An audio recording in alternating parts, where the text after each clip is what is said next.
রক্তাক্ত জুলাইয়ের দ্বিতীয় বর্ষপূর্তি 5 অগস্টের মধ্যে জুলাই স্মৃতি জাদুঘর খুলে দেওয়ার দাবি নাহিদের, ফ্যাসিস্টদের প্রতিরোধের আহ্বান রিজভী।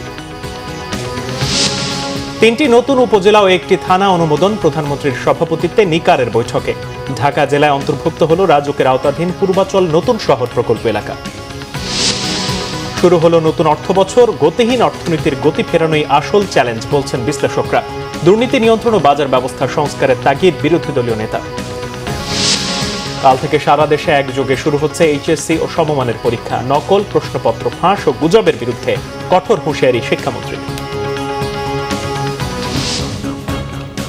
দেখছিলেন সংবাদ শিরোনাম। রক্তাক্ত জুলাইয়ের প্রথম দিন আজ। 24-এর এ মাসেই গণ আন্দোলন বেগবান হয়ে পতন ঘটে স্বৈরাচারী শাসনের। 5 অগস্ট শেখ হাসিনার দেশ ছেড়ে পালানোর মধ্য দিয়ে রক্তগঙ্গা পেরিয়ে সেই আন্দোলন চূড়ান্ত রূপ নেয়। রক্তভেজা সেই আন্দোলনে প্রাণ দেন অন্তত 1400 মানুষ। 2024 সালে সরকারি চাকরিতে কোটা ব্যবস্থা পুনর্বহালে আদালতের রায়কে কেন্দ্র করে শিক্ষার্থীদের মাঝে অসন্তোষ বাড়তে থাকে। শিক্ষার্থীরা দাবি তোলে কোটা ব্যবস্থার যৌক্তিক সংস্কারের। রাষ্ট্রীয় প্রতিষ্ঠানের উপর অনাস্থা থাকায় আন্দোলন হতে থাকে তীব্রতর। এক পর্যায়ে কোটা সংস্কারের 4 দফা দাবিতে বৈষম্য বিরোধী ছাত্র আন্দোলনের ব্যানারে শুরু হয় শিক্ষার্থীদের লাগাতার কর্মসূচি। 2 থেকে 6 জুলাই সারা দেশে ছড়িয়ে পড়ে দ্রোহের আগুন, আসে বাংলা ব্লকেডের মতো কর্মসূচি। আন্দোলনের দাবানল ছড়িয়ে পড়ে গোটা দেশে। 16 জুলাই পুলিশের গুলিতে শহীদ হন রংপুরের আবু সাইদ সহ 5 জন। এরপর কমপ্লিট শাটডাউনের সঙ্গে চলে সর্বাত্মক অবরোধ। দেশ বিদেশে বাড়তে থাকে সরকার বিরোধী জনমত। এরপর 31 জুলাই সারা দেশে পালন হয় মার্চ ফর জাস্টিস। 2 অগস্ট সারা দেশে চলে গণদোয়া ও মিছিল। 3 তারিখ কেন্দ্রীয় শহীদ মিনারে লাখো জনতার জমায়েত। সেখান থেকেই আসে অসহযোগ আন্দোলনের রূপরেখা। এর মাঝে 6 August long march to Dhaka কর্মসূচি ঘোষণা করা হয়। পরিস্থিতির বিবেচনায় একদিন আগেই 5 অগস্টে কর্মসূচির ঘোষণা আসে, কিন্তু সেই সকালেই প্রাণ বাঁচাতে ছোট বোন রেহানাকে নিয়ে ভারতে পালিয়ে যান শেখ হাসিনা। জুলাই আন্দোলনের নেতা এনসিপির আহ্বায়ক নাহিদ ইসলাম বলেছেন, সরকারকে গণভোটের রায় বাস্তবায়ন, জুলাই গণহত্যার বিচার এবং জুলাই শহীদ পরিবার ও যোদ্ধাদের মূল্যায়ন করে প্রমাণ করতে হবে তারা জুলাই অভ্যুত্থানের পক্ষে ছিল। আন্তর্জাতিক অপরাধ ট্রাইব্যুনালের বিচারের গতি নিয়ে ক্ষোভ প্রকাশ করেন তিনি। জুলাই স্মৃতি জাদুঘর সর্বসাধারণের জন্য খুলে দিতে সরকার গড়িমসি করছে বলেও অভিযোগ করেন বিরোধী দলীয় চিফ হুইপ। রকুনুজ্জামানের রিপোর্ট। বুধবার সকালে বৃষ্টি মাথায় নিয়ে রায়বাজার বৌদ্ধভূমি কবরস্থানে জুলাই শহীদদের গণকবরে শ্রদ্ধা জানাতে যান এনসিপির আহ্বায়ক নাহিদ ইসলাম সহ কেন্দ্রীয় নেতারা। শ্রদ্ধা জানানো শেষে এনসিপির আহ্বায়ক নাহিদ ইসলাম বলেন, জুলাই চেতনা এখনও বাস্তবায়িত হয়নি। গণভোটের রায় বাস্তবায়ন করে সরকারকে প্রমাণ করতে হবে তারা জুলাই অভ্যুত্থানের পক্ষে ছিলেন। আমরা জুলাই গণ অভ্যুত্থানের পরবর্তী সময়ে বলেছিলাম, জুলাই গণহত্যার বিচার সংস্কারের মাধ্যমে আমরা একটা বৈষম্যহীন গণতান্ত্রিক নতুন বাংলাদেশ করতে চাই। সেই বাংলাদেশ, আমরা আকাঙ্ক্ষিত বাংলাদেশ আমরা এখনো পাইনি। সরকারের প্রতি আহ্বান জানাচ্ছি, শুধু নাম কস্তে জুলাই গণ অভ্যুত্থান পালন করলে হবে না। জুলাই গণ অভ্যুত্থানের যে আকাঙ্ক্ষা, সংস্কার বাস্তবায়ন, গণভোটের রায় বাস্তবায়ন করে সরকারকে প্রমাণ করতে হবে সরকার জুলাই গণ অভ্যুত্থানের পক্ষে আছে, জুলাই গণ অভ্যুত্থানের সাথে আছে। এছাড়া জুলাই গণহত্যার বিচারের গতি নিয়েও ক্ষোভ প্রকাশ করেন নাহিদ ইসলাম। আমরা আশা করব যে সরকার এবং ট্রাইব্যুনাল দ্রুত সময়ের মধ্যেই বিচার নিষ্পন্ন করবে এবং অলরেডি শেখ হাসিনার মামলার রায় হয়ে রয়েছে। আমরা আশা করব যে শেখ হাসিনাকে সহ জুলাই গণহত্যাকারী এবং ওসমান হাদির হত্যাকারী যারা ভারতে পালিয়ে রয়েছে তাদেরকে দেশে এনে বিচারে কাঠগড়ায় দাঁড় করানো হবে এবং শেখ হাসিনার ফাঁসির রায় সেটি কার্যকর করা হবে। জুলাই স্মৃতি জাদুঘর সর্বসাধারণের জন্য খুলে দিতে সরকার গড়িমসি করছে বলেও অভিযোগ করেন বিরোধী দলীয় চিফ হুইপ। জুলাই গণ অভ্যুত্থান জাতীয় জাদুঘর যেটা, সেই জাদুঘর খুলে দেওয়া হচ্ছে না। 5ই আগস্টের মধ্যে জুলাই জাতীয় জাদুঘর খুলে দিতে হবে, না হলে জনগণ নিজেরাই সেই জাদুঘর কিন্তু খুলে নেবে এবং নিজেরাই সেই জাদুঘরে যাওয়ার ব্যবস্থা করবে। রকুনুজ্জামান, বাংলা ভিশন, ঢাকা। জুলাই গণ অভ্যুত্থানে আওয়ামী দুঃশাসনের বিরুদ্ধে 17 বছরে ধারাবাহিক আন্দোলনের সর্বোচ্চ বহিঃপ্রকাশ ঘটেছে বললেন বিএনপির সিনিয়র যুগ্ম মহাসচিব রুহুল কবির রিজভী।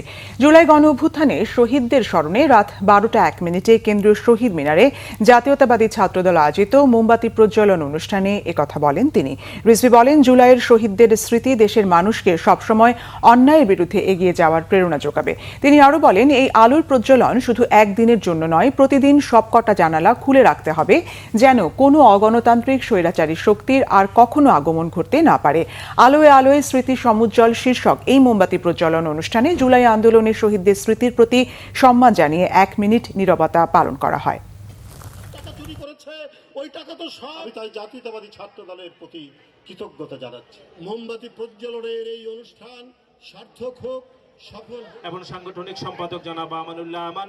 ফ্যাসিস্ট পরাজিত হয়েছে বটে, কিন্তু তার ভগ্নাংশ, তার অবশিষ্টাংশ এখনো কিন্তু রয়েছে নানা জায়গায়। তারা দেশের টাকা চুরি করেছে, তারা পদ্মা সেতুর টাকা চুরি করেছে, তারা মেট্রো রেলের টাকা চুরি করেছে, তারা ফ্লাইওভারের টাকা চুরি করেছে। ওই টাকা তো সব শেষ হয়ে যায়নি, এখনো আছে। ওরা গ্রামগঞ্জ তৃণমূল থেকে আদার বাদার প্রত্যেকটি জায়গায় সন্ত্রাস আর রক্তের হোলি খেলা খেলতে পারে, তার বিভিন্ন আলামত আমরা বিভিন্ন সবাই দেখতে পাচ্ছি। তাই জাগ্রত তরুণ সমাজ, ছাত্র সমাজ তারা কোনোদিন ঘুমায় না, ইতিহাস সেটি বলে না, তারা জাগিয়ে থাকে। তাদেরকে আরো লড়াই, আরো সংগ্রাম, আরো উদ্দীপ্ত পথ চলা মিছিলের জন্য তাদের প্রস্তুত থাকতে হবে। 3টি নতুন উপজেলার একটি থানা অনুমোদন দিয়েছে প্রশাসনিক পুনর্বিন্যাস সংক্রান্ত জাতীয় বাস্তবায়ন কমিটি নিকার। উপজেলা 3টি হচ্ছে চট্টগ্রামের ফটিকছড়ি উত্তর, কুমিল্লার বাংরা ও ময়মনসিংহের দক্ষিণ গফরগাঁও। একটি নতুন থানা হচ্ছে চট্টগ্রামের হালদা। সকালে সচিবালয়ে মন্ত্রিপরিষদ বিভাগের সভাকক্ষে প্রধানমন্ত্রী তারেক রহমানের সভাপতিত্বে নিকার 121তম বৈঠকে এই অনুমোদন দেওয়া হয়। এছাড়া রাজধানী উন্নয়ন কর্তৃপক্ষের আওতাধীন পূর্বাঞ্চল নতুন শহর প্রকল্প এলাকার নারায়ণগঞ্জ ও গাজীপুর জেলা প্রকল্পের অংশগুলো ঢাকা জেলার অন্তর্ভুক্ত করার সিদ্ধান্ত হয়েছে। নিকার প্রস্তাব অনুযায়ী চট্টগ্রাম জেলা ফটিকছড়ি উপজেলার 6টি ইউনিয়ন নিয়ে ফটিকছড়ি উত্তর উপজেলা, কুমিল্লা জেলার মুরাদনগর উপজেলাকে ভাগ করে বাংলা এবং ময়মনসিংহ জেলার গফরগাঁও উপজেলার 8টি ইউনিয়ন নিয়ে দক্ষিণ গফরগাঁও উপজেলা এবং চট্টগ্রামের হাটহাজারী থানাকে বিভক্ত করে গঠন করা হয়েছে হালদা থানা। এছাড়াও রাজুকের আওতাধীন পূর্বাঞ্চল নতুন শহর প্রকল্প এলাকার নারায়ণগঞ্জ ও গাজীপুর জেলা প্রকল্পের অংশগুলো ঢাকা জেলায় অন্তর্ভুক্ত করার সিদ্ধান্ত হয়। জিয়াউর রহমান ফাউন্ডেশনের ভাইস প্রেসিডেন্ট প্রধানমন্ত্রী তারেক রহমানের সহধর্মিণী ডাক্তার জুবাইদা রহমান বলেছেন, গত 17 বছরের অবহেলায় বাংলাদেশের ক্রিটিক্যাল কেয়ার সেবা বা নিবিড় পরিচর্যার অবস্থা বিপর্যস্ত। 64 জেলার মধ্যে 38 জেলায় হাসপাতালে নিবিড় পরিচর্যা সেবা নেই। জেলা সদর হাসপাতালে ক্রিটিক্যাল কেয়ার ব্যবস্থা চালু করা গেলে মৃত্যু হার কমবে বলেও প্রত্যাশা করেছেন তিনি। রাজধানীতে অনুষ্ঠিত সেমিনারে এ সময় সরকারের 2 মন্ত্রী সারা দেশে চিকিৎসকদের যথাযথভাবে দায়িত্ব পালনের তাগিদ দিয়েছেন। বিস্তারিত সৈকত সাদিকের প্রতিবেদনে। রাজধানীর একটি হোটেলে জাতীয় কনফারেন্সের আয়োজন করে Bangladesh society of critical care medicine BSCCM, anesthesiologist and ICU critical care medicine specialist। সেমিনারে অংশ নিয়ে সরকারের 2 মন্ত্রী বলেন, বিএনপি সরকার জনকল্যাণ নিশ্চিত করতে বাজেটে স্বাস্থ্য খাতে বিশেষ গুরুত্ব দিয়েছে। শুধু বাজেট বরাদ্দ নয়, চিকিৎসকরা রোগীদের প্রতি আন্তরিক ও কর্তব্যে দায়িত্বশীল না হলে বেশি বরাদ্দ দিয়ে স্বাস্থ্য খাতের পরিবর্তন সম্ভব নয় বলে মন্তব্য করেন তারা। 180 মিলিয়ন মানুষ আগামী 25 বছর পরে বাংলাদেশের স্বাস্থ্যকে কিভাবে দেখতে চান ওই চিন্তা করেন এবং সেটার জন্য প্রস্তুতি নেন। তা নাহলে সত্যিকার অর্থে এভাবে ঢাকা শহর কেন্দ্রিক চিকিৎসা আর 2-4-5টা মেডিকেল কলেজে কোর্স কারিকুলাম হবে এবং পড়াশোনা হবে। স্বাস্থ্য খাতের উপর 69,000 কোটি টাকা বরাদ্দ করেছে। যত টাকাই বরাদ্দ করুক না কেন, জাহিদ সাহেব কিন্তু বলে গেছেন মাননীয় সমাজ কল্যাণ মন্ত্রী, যতক্ষণ না পর্যন্ত আপনারা ডাক্তাররা আপনাদের এথিক্সটাকে আল্লাহর পরে রোগীর কাছে আপনাদের সুন্দর ব্যবহারকে আপনারা সঠিকভাবে দায়িত্ব পালনে নিহিত না করবেন, ততক্ষণ পর্যন্ত হাজার হাজার লক্ষ কোটি টাকা খরচ করেও আমাদের এই বিশাল জনগোষ্ঠীর কোনো উপকারে আমরা আসতে পারবো না। প্রধান অতিথির বক্তব্যে জিয়াউর রহমান ফাউন্ডেশনের vice president doctor Zubaida Rahman বলেন, বিগত বছরের অবহেলায় বাংলাদেশের ক্রিটিক্যাল কেয়ারের অবস্থা বিপর্যস্ত। 64 জেলার মধ্যে 38 জেলায় ক্রিটিক্যাল কেয়ার সেবা বা নিবিড় পরিচর্যা কেন্দ্র নেই। বিগত বছরের অবহেলায় বাংলাদেশি ক্রিটিক্যাল কেয়ার ফ্যাসিলিটির এক ভয়াবহ চিত্র। প্রতি 1 লক্ষ দেশবাসীর জন্য ক্রিটিক্যাল কেয়ার বেডের সংখ্যা 1.7। সাধারণ হাসপাতাল বেডের সংখ্যা 1 লক্ষ দেশবাসীর জন্য মাত্র 9টি। 64 জেলার মধ্যে 38টি জেলায় স্থানীয় হাসপাতালে কোনো ক্রিটিক্যাল কেয়ার বা নিবিড় পরিচর্যা কেন্দ্র নেই। তিনি আরও বলেন, সংকল্প বা সুষ্ঠু পরিকল্পনা গ্রহণ করলে দেশের ক্রিটিক্যাল কেয়ার ইউনিটের উন্নতি করা সম্ভব।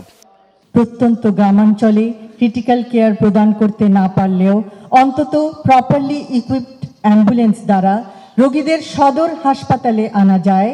সদর হাসপাতালগুলিতে ক্রিটিক্যাল কেয়ার ইউনিট নিশ্চিত করা হলে নিশ্চয়ই পরিস্থিতির উন্নতি সম্ভব। আশা করব আগামীতে ক্রিটিক্যাল কেয়ার চিকিৎসা সেবার অভাবে মৃত্যুর হার যেন আর বেড়ে না যায়।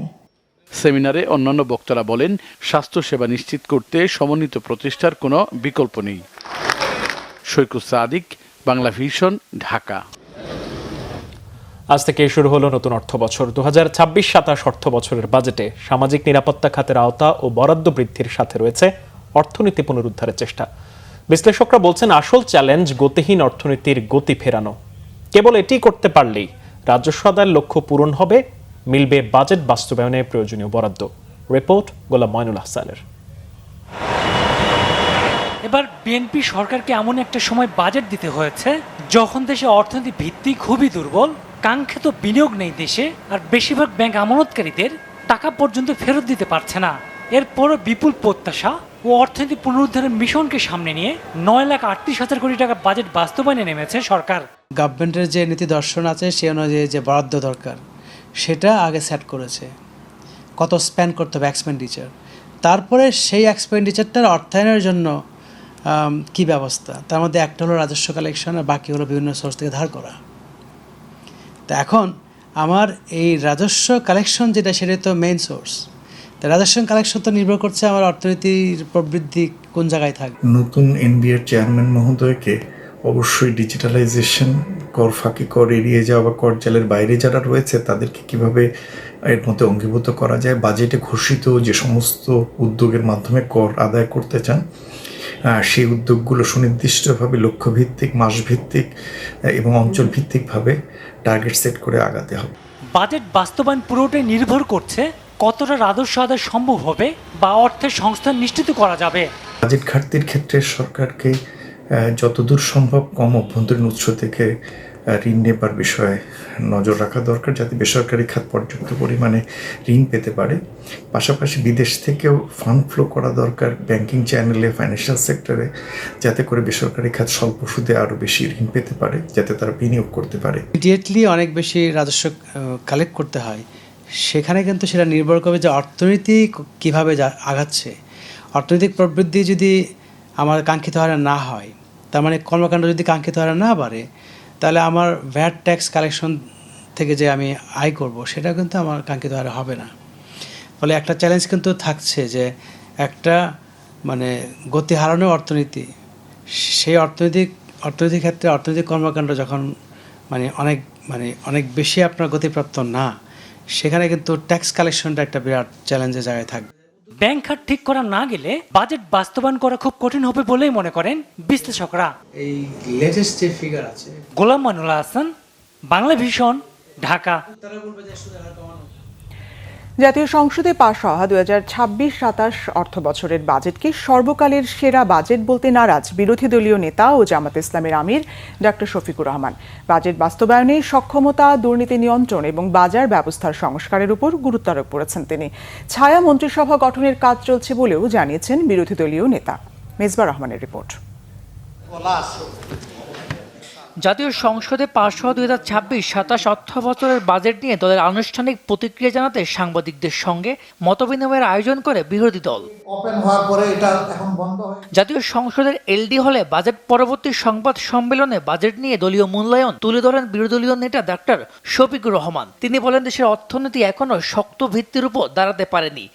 এই যে বাজেটটা এসেছে বলা হচ্ছে সর্বকালের সর্ববৃহৎ বাজেট, কিন্তু আমরা যদি মানি অ্যান্ড মার্কেট ইনফ্লেশনের কথা চিন্তা করি তাহলে এটাকে বড় সর্বকালের সর্ববৃহৎ বাজেট বলা যাবে না। অনেকটা বাজারের সাথে এটা সঙ্গতিপূর্ণ। ডাক্তার শফিকুর রহমান বলেন, 61টি পণ্যে কর প্রত্যাহারের সিদ্ধান্ত কার্যকর হলে সাধারণ মানুষ উপকৃত হবে, তবে বাজারের সিন্ডিকেট নিয়ন্ত্রণ করা না গেলে এর সুফল ভোক্তাদের কাছে পৌঁছাবে না।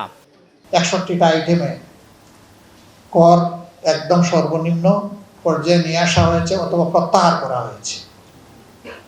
আমরা দেখতে চাই বাজারে এর প্রতিফলন। এই প্রতিফলন যেদিন আমরা বাজারে দেখব, আমরা বুঝবো যে এর সুফল জনগণের জন্য। এ সময় সংবিধানে কিছু মৌলিক সংস্কারের প্রয়োজনীয়তার কথাও তুলে ধরেন জামাতের আমির। 4 মাসের মতো সময় পার হয়েছে। বাজারে কিছু ইতিবাচক পরিবর্তনের প্রশংসা করলেও বাস্তবায়ন, বাজার নিয়ন্ত্রণ এবং দুর্নীতি দমনের চ্যালেঞ্জকে সামনে এনে সরকারের প্রতি কার্যকর পদক্ষেপ নেওয়ার আহ্বান জানিয়েছে বিরোধী দল। পত্রপত্রিকা, গণমাধ্যম। মিসবাহ রহমান, বাংলাভিশন, ঢাকা। কাল থেকে দেশ জুড়ে শুরু হচ্ছে 2026 সালের উচ্চ মাধ্যমিক সার্টিফিকেট ও সমমানের পরীক্ষা। শিক্ষামন্ত্রী আনম ইহসানুল হক মিলন বলেন, পরীক্ষা সুষ্ঠু, স্বচ্ছ ও প্রশ্নপত্র ফাঁসমুক্ত পরিবেশে আয়োজনের লক্ষ্যে সরকার সর্বোচ্চ সতর্ক অবস্থানে রয়েছে। শাস্তিযোগ্য অপরাধ করলে কেউ পার পাবে না। জানান, খাতা পুনর্মূল্যায়নের সুযোগ থাকবে শিক্ষার্থীদের। রিপোর্ট রিশান নাসরুল্লাহর। চলতি বছরের এইচএসসি ও সমমানের পরীক্ষা শুরু হচ্ছে বৃহস্পতিবার। এবার পরীক্ষায় অংশ নিচ্ছেন 12,70,583 জন শিক্ষার্থী। বুধবার সচিবালয়ে এক ব্রিফিংয়ে শিক্ষামন্ত্রী বলেন, শিক্ষার মান নিশ্চিত অভিন্ন প্রশ্নপত্রে পরীক্ষা নেওয়া হচ্ছে। বলেন, অনিয়ম ও প্রশ্নপত্র ফাঁস বন্ধে কঠোর অবস্থান থাকবে সরকারের। বিভ্রান্তকর নিউজ যদি কেউ ছড়ায়, সাথে সাথে তাদেরকে আইনের কাছে সোপর্দ করতে হবে এবং সেটাকে বিচার বিশ্লেষণ করে আইনগত ব্যবস্থা নেওয়া হবে এবং কঠিনভাবে নেওয়া হবে, যেন সোশ্যাল মিডিয়াকে মিসইউজ করে পরীক্ষাকে যেন আর বিভ্রান্ত না করতে পারে। ভুল প্রশ্ন যদি কেউ দেয়, কর্তৃপক্ষ দায়ী হবে এবং সেই জন্যই 1980 অ্যাক্টটাকে আমরা পরিবর্তন করেছি। কোথাও মানে শাস্তিযোগ্য অপরাধ করে পার পেয়ে যাবে, এটা এবার হবে না। প্রশ্নপত্র যেখান থেকে লিখে হোক না কেন, তারাই শাস্তিযোগ্য অপরাধের দণ্ডিত হবেন। এবার আমরা আইনকে খুব কড়াকড়ি করছি যেন এইটা না হয়। শিক্ষামন্ত্রী বলেন, দুর্যোগপূর্ণ এলাকার ক্ষেত্রে স্থানীয় প্রশাসন পরিস্থিতি বিবেচনা করে সিদ্ধান্ত নেবে। জানান, শিক্ষার্থী ঝরে পড়ার কারণ উদ্ঘাটনে সরকার কাজ করছে। পুলিশ প্রশাসনকে অনুরোধ করেছি, তারা যে নিরাপত্তার জন্য যারা থাকছেন তাদের কাছে বডি ক্যামেরা থাকবেন এবং আইন শৃঙ্খলা পরিস্থিতির জন্য নিয়ন্ত্রণ থাকে। এবার আমরা পরীক্ষা খাতা নিরীক্ষণ করা মানে পুনর্এক্সামিন করার ব্যবস্থা আমরা এই আইনের মধ্যে রেখেছি। এমনকি এক্সামিনাররা সঠিকভাবে খাতা দেখছেন কিনা সেটাও আমরা এবার স্যাম্পলিং করে বোর্ডগুলিতে খাতা নিয়ে আমরা দেখব, হঠাৎ করে শিক্ষার্থীরা ড্রপ করে কেন। এই দুর্বলতাগুলো আমরা ফাইন্ড আউট করছি এবং সেই ফাইন্ডিংস থেকে আমরা আগামী দিনে অ্যাড্রেস করব। ইনশাআল্লাহ এই ধরনের ঘটনা ঘটবে না। ব্রিফিংয়ে জানানো হয়, 2028 সাল থেকে নতুন কারিকুলাম বাস্তবায়নে একটি কমিটি কাজ করছে। এছাড়া কোচিং সেন্টার বানাতে সরকারের অনুমতি নিতে হবে বলেও মন্তব্য করেন শিক্ষামন্ত্রী ইহসানুল হক মিলন। রিশান নাসরুল্লাহ, বাংলাভিশন, ঢাকা। দেশের নিরাপত্তায় সাইবার সিকিউরিটি গুরুত্বপূর্ণ বলেছেন তথ্য ও সম্প্রচার মন্ত্রী জহিরুদ্দিন স্বপন। সকালে বাংলাদেশ আনসার গ্রাম প্রতিরক্ষা বাহিনীর মিডিয়া সেলের ফেসবুক পেজ প্রান্তিক কণ্ঠস্বর এর উদ্বোধনী অনুষ্ঠানে এই কথা বলেন তিনি। বর্তমানে নিরাপত্তার ধারণা গুণগতভাবে পাল্টে যাচ্ছে উল্লেখ করে প্রতিরক্ষা ও নিরাপত্তার জন্য তথ্য প্রযুক্তিকে আরও আধুনিক ও সময়োপযোগী করার কথাও জানান তিনি।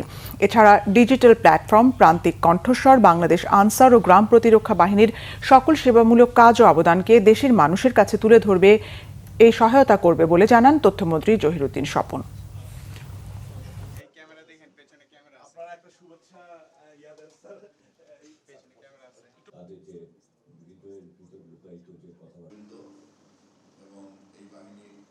এখনকার যুগে যে কোনো বড় ব্যবসা প্রতিষ্ঠান তার সিন্দুককে পাহারা দেওয়ার চাইতে তার কম্পিউটারকে হ্যাকার মুক্ত করাটা অনেক বেশি জরুরি। এখনকার যুগে সাইবার সিকিউরিটি হাজার হাজার মাইলের সীমান্তের পাহারাদারের চাইতেও অনেক বেশি গুরুত্বপূর্ণ। আমরা নিশ্চয়ই জানি আমাদের দেশের কেন্দ্রীয় ব্যাংকের তহবিল কেমন করে ছিনতাই হয়ে গিয়েছে ডিজিটাল কায়দায়। এই ঘটনা এবং এই দুর্ঘটনা আমাদের চোখে আঙুল দিয়ে দেখিয়ে দিয়েছে নিরাপত্তার ধারণা গুণগতভাবেই পরিবর্তন হয়ে গিয়েছে। আইন সাংবাদিকতায় সর্বোচ্চ পেশাদারিত্ব, নৈতিক মান, সততা ও দায়িত্বশীলতা বজায় রেখে কাজ করতে ল রিপোর্টার্স ফোরামের সদস্যদের প্রতি আহ্বান জানিয়েছেন রাষ্ট্রপতি মোহাম্মদ শাহাবুদ্দিন। বুধবার বঙ্গভবনে LRF এর প্রতিনিধিদের সঙ্গে সৌজন্য সাক্ষাতে রাষ্ট্রপতি এই আহ্বান জানান। আইন, সাংবাদিকতা, বিচার ব্যবস্থা ও জনগণের মধ্যে গুরুত্বপূর্ণ সেতু বন্ধন উল্লেখ করে রাষ্ট্রপতি বলেন, ল রিপোর্টাররা আদালতের কার্যক্রম ও গুরুত্বপূর্ণ রায় সম্পর্কে বস্তুনিষ্ঠ ও নির্ভুল সংবাদ দায়িত্বশীলতার সঙ্গে পরিবেশনে গুরুত্বপূর্ণ ভূমিকা পালন করেন। রাষ্ট্রপতি বলেন, বিচার বিভাগ, আইনজীবী, আইন বিষয়ক সাংবাদিক এবং সংশ্লিষ্ট সকল অংশীজনের সম্মিলিত প্রচেষ্টা ও আন্তরিক অংশগ্রহণ নিশ্চিত করা গেলে ন্যায় বিচার প্রাপ্তি আরও সহজ ও ত্বরান্বিত হবে। রাষ্ট্রপতি আইন সাংবাদিকদের প্রতি আদালতের মর্যাদা ও বিচারাধীন বিষয়ের সংবেদনশীলতা অক্ষুণ্ণ রেখে কাজ করার আহ্বান জানান। সেই সঙ্গে অপতথ্য, ভ্রান্ত তথ্য, সামাজিক যোগাযোগ মাধ্যমে মিথ্যাচারের চ্যালেঞ্জ মোকাবিলায় সাংবাদিকদের আরও সচেতন ও সতর্ক থাকতে বলেন। রাষ্ট্রপতি মোহাম্মদ শাহাবুদ্দিন ল রিপোর্টার্স ফোরামের রজত জয়ন্তী উপলক্ষে প্রকাশিত বিশেষ স্মরণিকার মোড়ক উন্মোচন করেন।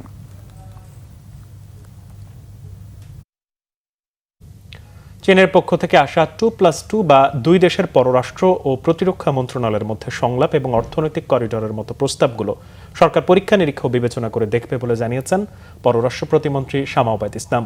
প্রতিমন্ত্রী বলেন, বাংলাদেশের মানুষের উপকার হলে এ ধরনের যৌথ সহযোগিতায় যাবে বাংলাদেশ। বুধবার পররাষ্ট্র মন্ত্রণালয়ে সাম্প্রতিক বিভিন্ন ইস্যুতে গণমাধ্যম কর্মীদের প্রশ্নের উত্তর দেন পররাষ্ট্র প্রতিমন্ত্রী শামা ওবায়দ ইসলাম। তিনি বলেন, প্রধানমন্ত্রীর চীন সফর দুই দেশের সম্পর্ককে আরও উন্নততর জায়গায় নিয়ে গেছে। চীন, মিয়ানমার, বাংলাদেশ অর্থনৈতিক করিডোর নিয়ে সংশ্লিষ্ট মন্ত্রণালয় পরীক্ষা নিরীক্ষা করে চূড়ান্ত সিদ্ধান্ত নেবে। এছাড়া তিস্তা প্রকল্প এবং নদী ব্যবস্থাপনায় ফিজিবিলিটি টেস্ট বা সম্ভাব্যতা যাচাইয়ে কারিগরি সহায়তা দিতে চীন রাজি হয়েছে বলেও জানান পররাষ্ট্র প্রতিমন্ত্রী।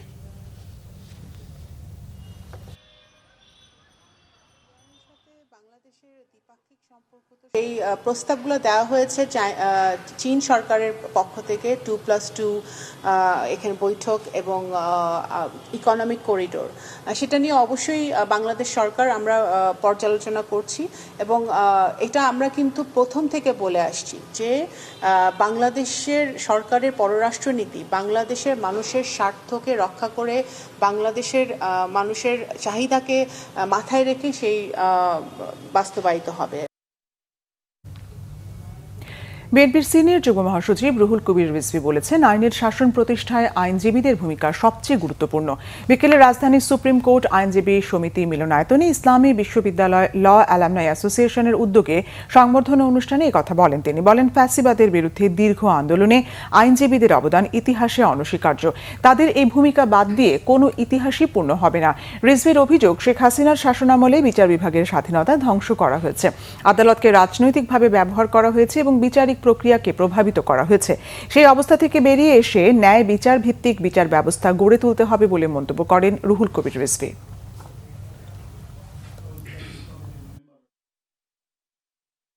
তীব্রভাবে আর্গুমেন্ট করতে করতে 17 বছর টানা প্রতিনিয়ত আমরা তো রাজনৈতিক কর্মী মাঠে ময়দানে থাকি, কিন্তু এই সমস্ত বরেণ্য আইনজীবীরা কেউ শেখ হাসিনার বিষাক্ত ছোবল থেকে, তার কালো থাবা থেকে কেউ মুক্তি পায়নি। এরা শুধু আইনজীবী নয়, এরা গণতন্ত্রের প্রহরী হিসাবে কাজ করেছে। কারণ তাদের সেদিন সমুজ্জ্বল উপস্থিতি এই আদালত প্রাঙ্গণে না থাকলে শেখ হাসিনাকে দুর্বল করা যেত না। শান্তির পায়রা উড়িয়ে কেক কেটে প্রতিষ্ঠার 105তম বার্ষিকী উদযাপন করল ঢাকা বিশ্ববিদ্যালয়। দিবসটির এই বছরের প্রতিপাদ্য ছিল গণতন্ত্র পুনরুদ্ধার ও উচ্চশিক্ষায় ঢাকা বিশ্ববিদ্যালয়। সকালে উপাচার্যের বাসভবন সংলগ্ন স্মৃতি চিরন্তন থেকে দিবসের বর্ণাঢ্য র্যালির মাধ্যমে বিশ্ববিদ্যালয় দিবসের কর্মসূচি শুরু হয়। র্যালিটি ক্যাম্পাসের বিভিন্ন সড়ক প্রদক্ষিণ করে টিএসসিতে গিয়ে শেষ হয়। সেখানে জাতীয় পতাকা ও বিশ্ববিদ্যালয়ের পতাকা উত্তোলন করেন উপাচার্য ডক্টর এবিএম ওবায়দুল ইসলাম সহ অ্যালামনাই অ্যাসোসিয়েশনের নেতারা। পরে আলোচনা অনুষ্ঠানে উপাচার্য বলেন, ঢাকা বিশ্ববিদ্যালয় সবসময় সত্য ন্যায়ের পথ দেখিয়েছে। এই বিদ্যাপীঠের শিক্ষা ও গবেষণার মান উন্নয়নে সকলকে ঐক্যবদ্ধভাবে কাজ করতে হবে। সভায় মূল প্রবন্ধ উপস্থাপন করেন ইংরেজি বিভাগের এমিরেটাস অধ্যাপক ডক্টর এএস সিরাজুল ইসলাম চৌধুরী। বিশ্ববিদ্যালয়ের অতীত ঐতিহ্য এবং বর্তমান ও ভবিষ্যতের চ্যালেঞ্জগুলো উল্লেখ করেন তার প্রবন্ধে। বিশেষ অতিথির ভাষণে ঢাকা বিশ্ববিদ্যালয় অ্যালামনাই অ্যাসোসিয়েশনের আহ্বায়ক ও বিএনপির ভাইস চেয়ারম্যান শামসুজ্জামান দুদু বলেন, ঢাকা বিশ্ববিদ্যালয় সবসময় গণতন্ত্র ও স্বাধীনতার পক্ষে পাহাড়ের মতো দাঁড়িয়েছে। স্বৈরাচার ও ফ্যাসিবাদের বিরুদ্ধে লড়াই করে ছাত্ররা যে বিজয় এনেছে তাকে সার্থক করার আহ্বান জানানো হয় আলোচনা সভায়। পূর্বাচল নতুন শহর প্রকল্পে 4টি থানা, 6টি তদন্ত কেন্দ্র এবং 2টি পুলিশ লাইন স্থাপনের নীতিগত সিদ্ধান্ত নিয়েছে সরকার। পূর্বাচল নতুন শহর প্রকল্প এলাকায় বরকাও পুলিশ ক্যাম্প উদ্বোধন করে এই তথ্য জানান আইজিপি মোহাম্মদ আলী হোসেন ফকির। আইজিপি বলেন, পুলিশের অবস্থান ও তৎপরতা জনমনে আস্থা ও নির্ভরতার জায়গা তৈরি করবে। জানান, ভবিষ্যতে পূর্বাচলকে ডিএমপির আওতায় এনে একজন অতিরিক্ত পুলিশ কমিশনারের নেতৃত্বে পৃথক বিভাগ গঠন এবং প্রায় 6,524 জন জনবল সৃষ্টির পরিকল্পনা রয়েছে। এ সময় ডিএমপি কমিশনার মুসলে উদ্দিন আহমদ সহ পুলিশের ঊর্ধ্বতন কর্মকর্তা ও স্থানীয়রা উপস্থিত ছিলেন। সিম ট্যাক্স 300 টাকা থেকে কমিয়ে 0 করা সহ টেলিকম খাতের ভ্যাট ট্যাক্স কমানো হলেও এর কোনো সুফল গ্রাহকরা পাবেন না বলে জানিয়েছেন বিশেষজ্ঞরা। দেশীয় শিল্প সুরক্ষার নামে আমদানিকৃত মোবাইল ফোনে বাড়তি শুল্ক বসানোর ফলে অবৈধ ফোন বেচা কেনা বাড়বে এমন শঙ্কা তাদের। সকালে রাজধানীর বিডিবিএল ভবনে ভয়েস অব রিফর্ম আয়োজিত সেমিনারে কথা বলেন বিশেষজ্ঞরা। সেমিনারে মূল প্রবন্ধ উপস্থাপন করেন টেকনোলজি ইন্ডাস্ট্রি পলিসি অ্যাডভোকেসি প্ল্যাটফর্মের আহ্বায়ক ফাহিম মাসুর। অনুষ্ঠানে টেলিকম খাত বিশেষজ্ঞ মাহতাব উদ্দিন আহমেদ জানান, টেলিকম খাতের জন্য সরকার যে শুল্ক কর সুবিধা দিয়েছে তাতে গ্রাহক স্বার্থ দেখা হয়নি। আইসিটি উদ্যোক্তা রাশাদ কবির বাজেটকে ব্যবসা বান্ধব বললেও এআই খাতে কোনো বরাদ্দ না দেওয়ার সমালোচনা করেন। তবে চূড়ান্ত বাজেটকে স্টার্টআপ বান্ধব মন্তব্য করে শেয়ার ট্রিপের সিইও সাদিয়া হক বলেন, এই বাজেট নতুন ও পুনর্বিনিয়োগ উৎসাহিত করবে। সমন্বিত এই বাজেট বিদেশি বিনিয়োগ আকর্ষণে ভূমিকা রাখবে এমন আশাও তার।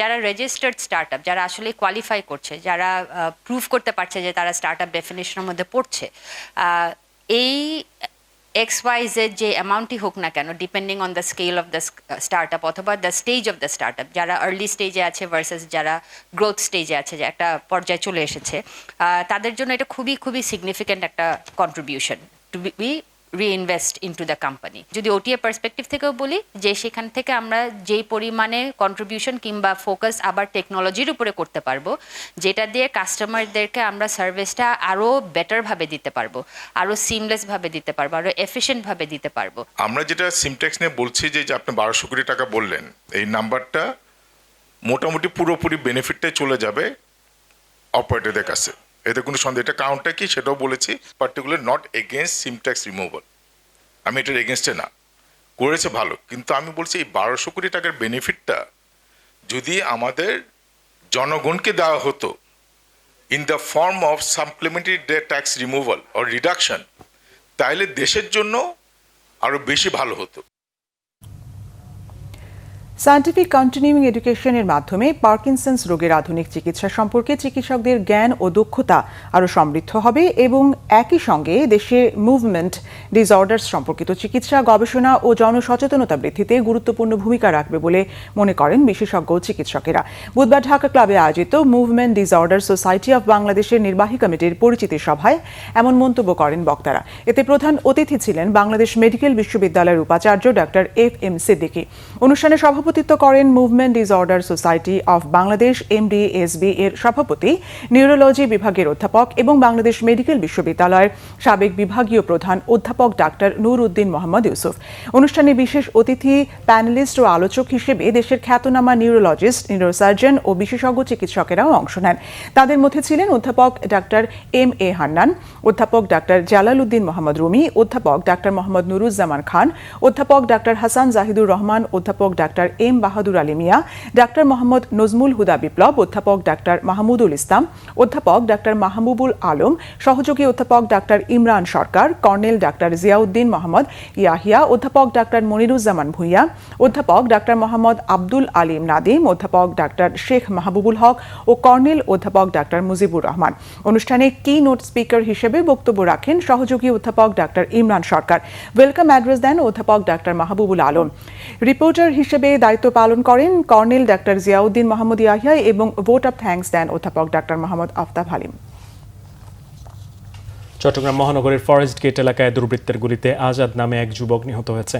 বিকেলে ওই হামলা হয়। পুলিশ জানায়, আজাদ ওই এলাকায় হেঁটে যাবার সময় পেছন থেকে অজ্ঞাত এক দুর্বৃত্ত তাকে গুলি করে পালিয়ে যায়। গুরুতর আহত অবস্থায় তাকে উদ্ধার করে চট্টগ্রাম মেডিকেল কলেজ হাসপাতালে নেওয়া হলে কর্তব্যরত চিকিৎসক আজাদকে মৃত ঘোষণা করেন। পূর্বশত্রুতার জেরে হত্যাকাণ্ড হতে পারে বলে প্রাথমিকভাবে ধারণা করছে পুলিশ। এদিকে চট্টগ্রামের সাতকানিয়ায় টার্ফে ফুটবল খেলতে গিয়ে গোল বার ভেঙে পড়ে গুরুতর আহত তৃতীয় শ্রেণীর ছাত্র মোহাম্মদ এনায়েতুল্লাহ 4 দিন পর চিকিৎসাধীন অবস্থায় মারা গেছে। অন্যদিকে সাতক্ষীরার কালীগঞ্জে সঞ্জীব সরকার নামে এক যুবকের মরদেহ উদ্ধার করেছে পুলিশ। উপজেলার ঠেকরা রহিমপুর গ্রামের একটি মৎস্য ঘেরের পাড় থেকে ভোরে মরদেহটি উদ্ধার করা হয়। তার গায়ে আঘাতের চিহ্ন রয়েছে।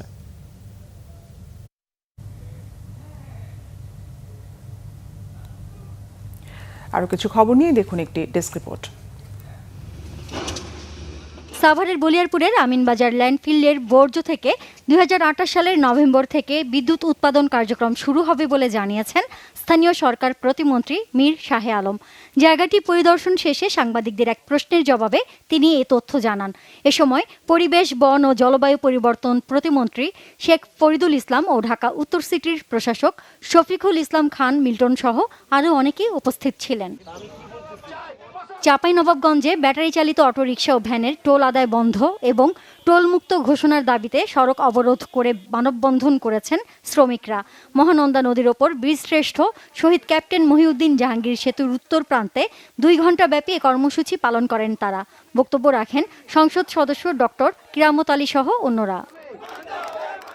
কল্যাণমুখী ব্যাংকিংয়ের অগ্রযাত্রায় গড়ি আগামীর বাংলাদেশ স্লোগান নিয়ে ইসলামী ব্যাংক বাংলাদেশ পিএলসি গ্রাহক সেবা মাস শুরু করেছে। ইসলামী ব্যাংক টাওয়ারে ক্যাম্পেইনের উদ্বোধন করেন প্রধান অতিথি প্রতিষ্ঠানের ভারপ্রাপ্ত ম্যানেজিং ডিরেক্টর মোহাম্মদ আলতাফ হুসাইন। এতে বিশেষ অতিথির বক্তব্য রাখেন additional managing director engineer Mohammad Jamal Uddin Majumdar. Additional managing director doctor M Kamal Uddin জসিমের সভাপতিত্বে অনুষ্ঠানে আরও বক্তব্য রাখেন executive vice president Mohammad Majnuzzaman, ব্যাংকের deputy managing director Mohammad Mahbub Alam, Mahmudur Rahman, Mohammad Rafiqul Islam, Mohammad Saidullah ও মোহাম্মদ মাকসুদুর রহমান সহ প্রধান কার্যালয়ের ঊর্ধ্বতন নির্বাহীরা উপস্থিত ছিলেন এ সময়। এছাড়া ব্যাংকের সকল জোন প্রধান, শাখা প্রধান ও উপশাখা ইনচার্জগণ ভার্চুয়াল প্ল্যাটফর্মে অনুষ্ঠানে সংযুক্ত ছিলেন। যুক্তরাষ্ট্রের একটি বাণিজ্যিক প্রতিনিধি দলের সাথে মতবিনিময় সভা করেছে Chattogram chamber of commerce and industry. Chattogram world trade সেন্টারে এই সভার আয়োজন করা হয়। প্রতিনিধি দলের নেতৃত্ব দেন যুক্তরাষ্ট্রের বাণিজ্যিক পরামর্শক পল ফ্রস্ট ও সহকারী পরামর্শক ডেভিড মু। মতবিনিময় সভায় বক্তব্য রাখেন চট্টগ্রাম চেম্বার সভাপতি আমিরুল হক সহ অন্যরা। এ সময় বক্তারা দেশের অর্থনীতি বিনির্মাণে যুক্তরাষ্ট্র বাংলাদেশে বিনিয়োগ বৃদ্ধির মাধ্যমে দুই দেশের সম্পর্ক আরও নিবিড় করার আশাবাদ ব্যক্ত করেন। যুক্তরাষ্ট্রের সাথে সম্পর্কের 250 বছর পূর্তিতে এর আগে চট্টগ্রাম চেম্বারে কেক কাটেন দুই দেশের ব্যবসায়ী ও বিনিয়োগকারীরা। উৎসবমুখর পরিবেশে আজ শুরু হলো ঐতিহ্যবাহী ক্রীড়া উৎসব Shah cement EMA media cup football 2026 season 1। Electronic media marketing association ইমার উদ্যোগে এবং দেশের শীর্ষস্থানীয় ব্র্যান্ড শাহ সিমেন্টের পৃষ্ঠপোষকতায় 4 দিনের এই জমকালো ফুটবল টুর্নামেন্ট শুরু হয়েছে রাজধানীর বনানী মাঠে। উদ্বোধনীতে উপস্থিত ছিলেন দেশের বিভিন্ন মিডিয়া হাউসের প্রতিনিধি ও ক্রীড়ামোদী ব্যক্তিরা সহ অনেকে। এতে দলগতভাবে অংশ নেবেন দেশের শীর্ষস্থানীয় সকল টেলিভিশন চ্যানেলের বিপণন কর্মকর্তা ও গণমাধ্যম কর্মীরা। পৃষ্ঠপোষকতায় আরও থাকছে কফি পার্টনার এমা, বেভারেজ পার্টনার ফ্রেশ এবং আইসক্রিম পার্টনার ইগলু। জুলাই গণ অভ্যুত্থানের শহীদ, আহত ও পঙ্গুত্ব বরণকারীদের স্মরণে আজ রাজধানীর আইডিইবি মিলনায়তনে দোয়া আলোচনা সভা হয়েছে। অনুষ্ঠানে সরকারের কাছে জুলাই গণ অভ্যুত্থানে ক্ষতিগ্রস্তদের সহায়তা দাবির পাশাপাশি শহীদদের স্মরণে মাসব্যাপী কর্মসূচি ঘোষণা করেন ঢাকা মহানগর দক্ষিণ জামায়াতের আমির নুরুল ইসলাম বুলবুল। সম্প্রতি রহিম আফরোজ বাজারে তাদের নতুন ফুল হাইব্রিড সোলার আইপিএস উন্মোচন করেছে। এই উপলক্ষে রাজধানীর লা মেরিডিয়ানে উদ্বোধনী অনুষ্ঠানের আয়োজন করা হয়। উপস্থিত ছিলেন প্রতিষ্ঠানের managing director Niaz Rahim, group business CEO Munawar Misba Moin, CEO Mokhlesur Rahman, Rahim Afroz distribution লিমিটেডের head of sales marketing and service Nawaz Abdur Rahim এবং দেশের বিভিন্ন প্রান্ত থেকে আগত ডিলাররা। Bangla vision news desk. সংবাদ শেষ করব, যাওয়ার আগে শিরোনামগুলো আরেকবার জানিয়ে দিচ্ছি। রক্তাক্ত জুলাইয়ের দ্বিতীয় বর্ষপূর্তি 5 অগস্টের মধ্যে জুলাই স্মৃতি জাদুঘর খুলে দেওয়ার দাবি নাহিদের, ফ্যাসিস্টদের প্রতিরোধের আহ্বান রিজভির। 3টি নতুন উপজেলা ও একটি থানা অনুমোদন প্রধানমন্ত্রীর সভাপতিত্বে নিকারের বৈঠকে। ঢাকা জেলায় অন্তর্ভুক্ত হল রাজুকের আওতাধীন পূর্বাচল নতুন শহর প্রকল্প এলাকা। শুরু হলো নতুন অর্থ বছর, গতিহীন অর্থনীতির গতি ফেরানোই আসল চ্যালেঞ্জ বলছেন বিশ্লেষকেরা। দুর্নীতি নিয়ন্ত্রণ ও বাজার ব্যবস্থা সংস্কারের তাগিদ বিরোধী দলীয় নেতার। কাল থেকে সারা দেশে একযোগে শুরু হচ্ছে এইচএসসি ও সমমানের পরীক্ষা। নকল প্রশ্নপত্র ফাঁস ও গুজবের বিরুদ্ধে কঠোর হুঁশিয়ারি শিক্ষামন্ত্রীর। এ ছিল এখনকার মতো। পরের সংবাদ রাত 1টায় দেখার আমন্ত্রণ রইল। এছাড়া বাংলাদেশের সংবাদ ও সংবাদ সংশ্লিষ্ট অনুষ্ঠান দেখতে ভিজিট করুন www.bbnews24.com ও facebook.com/banglavishnewsে এবং সাবস্ক্রাইব করুন youtube.com/banglavishnnews। ধন্যবাদ। শুভরাত্রি।